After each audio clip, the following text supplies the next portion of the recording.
Hello friends, welcome to Ranker's Q. Get ready for the dictation on the same matter which I have already dictated at the speed of 90 words per minute in my previous video. In this video, you will get the dictation at the speed of 100 words per minute so that you can get help in increasing your speed.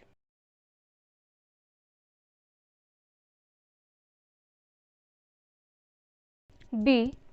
Need a crash program to improve the condition of our universities. Can we not ensure that at least one university in each state becomes a center of excellence and that at least a dozen Indian universities build a global reputation? We also need to draw up a plan to enable the best NRI talent in the education sector to come back and teach in our universities. One reason for the falling standards of our universities and colleges is that the best and brightest people seem no longer interested in teaching. Their low salaries used to be the reason, but the government has recently raised the emoluments of college teachers to partly solve this problem. Here again, the big challenge is to depoliticize the functioning of our universities and colleges so that teachers feel that they have a sense of fulfillment and achievement. Our regulatory bodies, the University Grants Commission, the All India College of Technical Education, and the Medical Council of India are all doing good work. However, their functioning needs to improve, especially in their relations with state governments.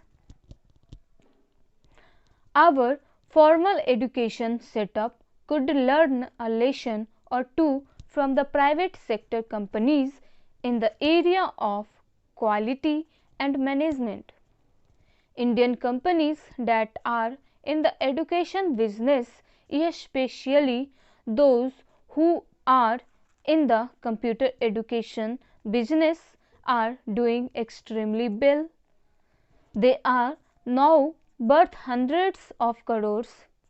There is, of course, excessive commercialization which is undesirable and must be curbed.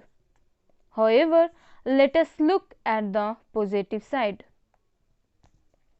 Their success in creating a relevant syllabus, attracting students, training them, and now their global forays should be emulated by our universities. They too need to be as dynamic, as enterprising as these companies.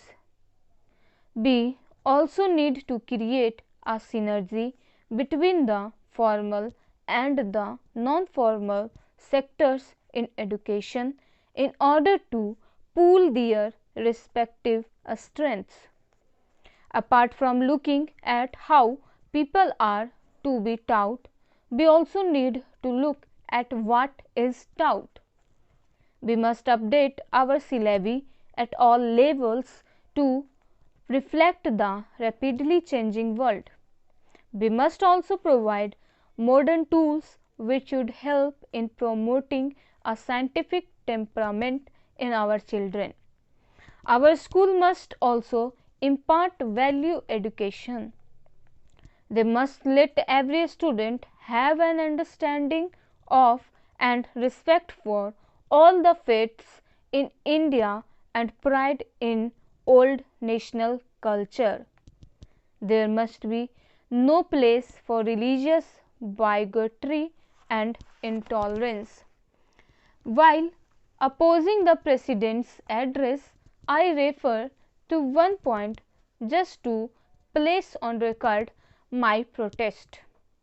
The government has in the address enough inkling to open another chapter of harassment and violence towards the minorities, religious and linguistic as well. The government is considering a scrapping of the INDT Act. We have made our position very clear over the years that we are against the influx and harboring of foreigners, but on the plea of detecting the foreigners and sending them out, no genuine Indians will be allowed to be harassed. This is our stand. Assam has had enough of this terrible experience. We have always been advocating judicial processes to detect foreigners, and that is why this INDT Act was passed in Parliament in 1983, so that it is the tribunal and not the police which will decide the issue. We still remember what lakhs of Indians were served notices alleging that they were foreigners, but only a few thousand were identified as foreigners, and the historical causes of this situation in the wake of the partition of the country, involving both Hindus as well as Muslims, cannot just be whisked away.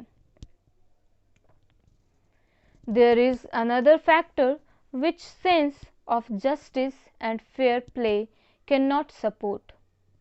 According to the provisions of the INDT Act, the burden of proof lies on the complainant to procure evidence that the person suspected is a foreigner. The moment the act is scrapped, the complainant's job will be only to produce a list of persons alleging that they are foreigners, and his responsibility ends there. And the persons who are alleged to be foreigners have to move from pillar to post to secure proof that they are genuine Indian citizens. Even at the time of signing the Assam Accord, the INDT Act was accepted. We are committed to detecting foreigners in accordance with the provisions of the Assam Accord.